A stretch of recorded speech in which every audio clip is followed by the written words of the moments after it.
தாத்தா, அப்ப அந்த நரி அரசர் இருந்த விஷயத்த மற்ற விலங்கு கிட்ட சொல்லிடுச்சா தாத்தா? ஆமாம் பேரா, அந்த நரி சிங்கம் இறந்த விஷயத்த ரொம்ப சந்தோஷமா மற்ற விலங்கு கிட்ட சொல்ல வேகமா ஓடுது. அந்த நரியும் வேகமா ஓடும் பொழுதே எல்லாரும் ஒரு நிமிஷம் ஓடிவாங்கன்னு கத்திக்கிட்டே ஓடுது. காட்டுல இருக்கிற விலங்கு எல்லாம் ஒன்று கூடி அந்த நரி கிட்ட, நரியே என்ன விஷயம், எதுக்காக எல்லாரையும் கத்திட்டு இப்படி கூப்பிட்ட அப்படின்னு கேட்குறாங்க. அதுக்கு அந்த நரியும், உங்களுக்கெல்லாம் ஒரு விஷயம் தெரியுமா, நம்ம அரசரான டார்ஜன் இப்போ இறந்துட்டாரு. இதுக்கப்புறம் இந்த காட்டில் நம்மளை ஆட்டி படைக்கிற அந்த சிங்க இனமே இல்லை.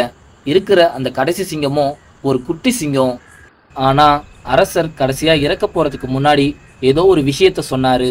வடக்கு மலையில் பெரிய ஆபத்துன்னு அந்த விஷயத்தை முழுசாக சொல்கிறதுக்குள்ளே அவருடைய உயிர் போயிடுச்சு. இதை கேட்ட யானையும், என்ன வடக்கு மலையா, அரசர் சாக போகிற நேரத்தில் இந்த மாதிரி சொல்லியிருக்கிறாருன்னா அப்போ ஏதோ ஒரு ஆபத்து நம்மளை நோக்கி வருதுதான் அர்த்தம். இந்த நிலைமையில நம்ம காட்டுக்கு அடுத்த அரசரை நம்ம தேர்ந்தெடுத்தே ஆகணும். இதை கேட்ட கரடியும், எப்பவுமே காலங்காலமா நம்ம காட்டுக்கு அரசனா சிங்க இனங்கள் தானே இருக்கும், அப்படின்னு பார்த்தா அடுத்த அரசன் கார்ஜா தானா அப்படின்னு கேட்குது. இதை கேட்ட நரியும், என்ன கார்ஜாவா, அது ஒரு சின்ன சிங்கக்குட்டி, எப்பவுமே காட்டுக்கு சிங்க ராஜாவா இருக்கலாம், ஆனா இந்த தடவை புதுசா நம்மள யாராவது இந்த காட்டுக்கு ராஜாவா இருக்கணும் அப்படின்னு நரி சொல்லுது. நம்மள யார் அடுத்த அரசராக போறது அப்படின்னு நரி கேட்கும் பொழுது புதருக்குள்ள இருந்து புலி உருமிக்கிட்டே வெளியே வருது. அப்ப புலி, சிங்கம் இறந்துடுச்சு, நான் அந்த சிங்கத்தை விட வலிமையானவன், ஆனா இருந்தும் நீங்க எல்லாரும் சேர்ந்து எதுக்காக சிங்கத்தை அரசனாக்குனீங்கன்னு தெரியல அப்படின்னு சொல்றப்ப, அப்ப யானை புலிய பார்த்து, டேய் கராரி, உனக்கு அரச பதவி மேல அப்பத்துல இருந்தே ஆசை இருக்குதுன்னு எனக்கு தெரியும்னு சொல்றப்ப, அப்ப கருஞ்சிருத்தாங்க வந்து, உன்னை விட நான் எந்த விதத்திலையும் குறைஞ்சவன் இல்லை கராரி, அதனால இந்த காட்டுக்கு நான் தான் அரசனா இருப்பேன் அப்படின்னு சொல்லுது. இதை கேட்ட கராரியும் ரொம்ப கோபமா, இப்ப யாரு நம்மள பலசாலின்னு தெரிஞ்சிடும் அப்படின்னு சொல்லி ரெண்டு பேருமே ரொம்ப கடுமையா சண்டை போட்டுக்கிறாங்க. சண்டையோட முடிவுல புலி கருஞ்சிருத்திய அடிச்சு படுக்க வச்சிருது. அப்ப கராரி ரொம்ப கோபமா கருஞ்சிருத்து கிட்ட போயிட்டு, இதுக்கு மேல என் கூட நீ மோதணும்னு நினைச்சனா உன் உயிரை எடுக்கவும் நான் தயங்க மாட்டேன் அப்படின்னு சொல்லிட்டு, இதுக்கு மேல யாராவது என் கூட மோதணும்னு நினைக்கிறீங்களா அப்படின்னு கோபமா கத்தி கேட்கிறப்ப, அங்க இருக்கிற எல்லா மிருகங்களும் பயந்து போய் கராரியே அரசனா இருக்கட்டும் அப்படின்னு சொல்லிடுறாங்க. அப்ப யானை கராரி கிட்ட, கராரி, இப்ப நமக்கு இது முக்கியம் இல்ல, அரசர் டார்ஜன் இறக்கிறதுக்கு முன்னாடி நம்மளை நோக்கி பெரிய ஆபத்து வரதா எச்சரிக்கை கொடுத்துட்டு போயிருக்காரு அப்படின்னு சொன்னதும் கராரியும் ரொம்ப கோபமா, என்ன அரசன் டார்ஜனா, அந்த சிங்கம் இறந்து போயிடுச்சு, இப்ப இந்த காட்டுக்கு நான் தான் அரசர் அப்படின்னு கல்லு மேல ஏறி உருவும் பொழுது, அப்ப நரி, அரசே அந்த கடைசி சிங்கக்குட்டி வருது பாருங்க. கராரியும் அந்த சிங்கக்குட்டிய பாக்குறப்ப அரசர் டார்ஜனை பாக்குற மாதிரியே இருக்கு.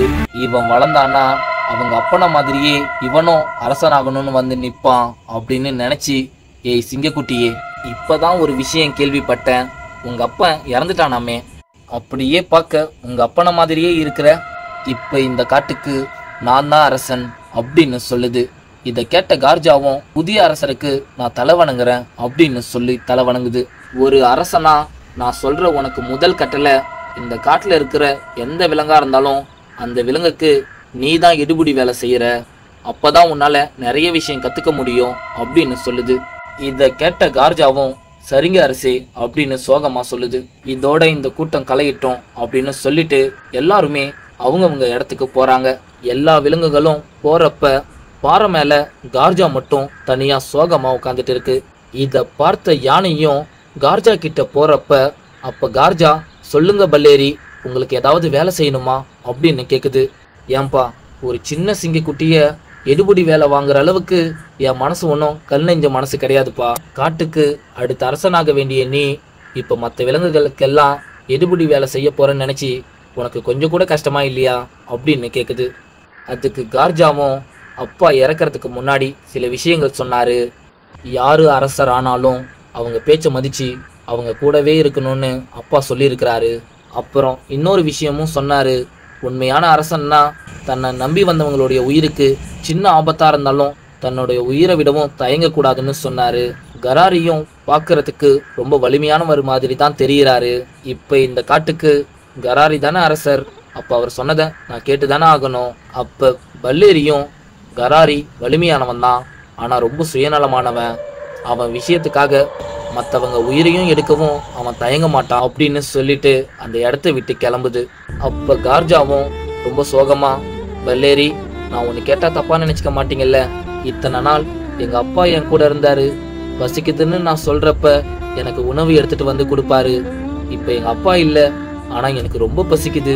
யாருக்கிட்ட உணவு கேட்கறதுனே தெரியல. நீங்க ஏதாவது உணவு இருந்தா எனக்கு தரீங்களா அப்படின்னு பாவமா கேக்குது. இத கேட்ட பல்லேரியும் கண் கலங்கிக்கிட்டே, இதுக்கப்புறம் உனக்கு அப்பா இல்லைன்னு நினைக்காத. உனக்கு பசின்றப்பெல்லாம் என்கிட்ட சொல்லு, நான் உனக்கு உணவு எடுத்துட்டு வந்து தரேன். இப்ப வா, நம்ம பக்கத்துல இருக்கிற ஆத்துல உனக்கு மீன் பிடிச்சு தரேன் அப்படின்னு சொல்லி அந்த இடத்த விட்டு 2 பேரும் நடந்து போறாங்க. கார்ஜாவும் பல்லேரியும் ஆத்துல மீன் பிடிக்கலான்னு போறப்ப அப்ப ஆற்று தண்ணீர்ல ரத்தம் கலந்த தண்ணீரா ஓடுது. அவங்க 2 பேரும் ரொம்ப ஆச்சரியமா, எதுக்காக தண்ணி ரத்தம் கலந்த தண்ணீரா இருக்கு அப்படின்னு பாக்குறப்ப அந்த தண்ணியில நிறைய விலங்குகள் செத்து போய் தலையும் உடம்புமா தனித்தனியா கிடக்குது. இத பார்த்த பல்லேரியும், இந்த ஆத்து தண்ணி வடக்கு மலையில இருந்து தான் வருது. வடக்கு மலையில இருக்கிற மிருகங்கள் இவ்வளவு கொடுமையா இறந்துருக்குன்னா அப்படி அந்த வடக்கு மலையில என்ன ஆபத்து தான் வந்திருக்குன்னு தெரியலையே அப்படின்னு பயத்தோட சொல்லுது. ஒரு ஆத்தையே ரத்த ஆறா மாத்திருக்காங்கன்னா அப்படி வரப்போற ஆபத்து எவ்வளவு கொடுமையா இருக்குன்னு தெரியலையே அப்படின்னு அவங்களுக்குள்ளே பயந்துகிட்டு பேசிக்கிட்டு இருக்கிறப்ப அப்ப கார்ஜாவும், அப்பா இறக்கிறதுக்கு முன்னாடி வடக்கு மலையில பெரிய ஆபத்து ஆபத்து அப்படின்னு சொல்லிட்டு தான் இறந்தாரு அப்படின்னு சொல்லும் பொழுது நீர்வீழ்ச்சியிலிருந்து ஏதோ ஒண்ணு ஆத்துல தொப்புன்னு கீழே விழுற சத்தம் கார்ஜாவுக்கு கேக்குது.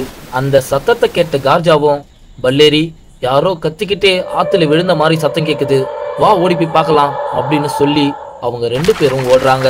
இதோட இந்த எபிசோட் முடியுது. அடுத்த எபிசோட்ல நம்ம கண்டிப்பா மீண்டும் சந்திக்கலாம். இந்த ஸ்டோரி பிடிச்சிருந்தா மறக்காம லைக் பண்ணுங்க, ஷேர் பண்ணுங்க, கமெண்ட் பண்ணுங்க. அப்படியே கௌதம் ஸ்டோரி சேனலையும் சப்ஸ்கிரைப் பண்ணுங்க.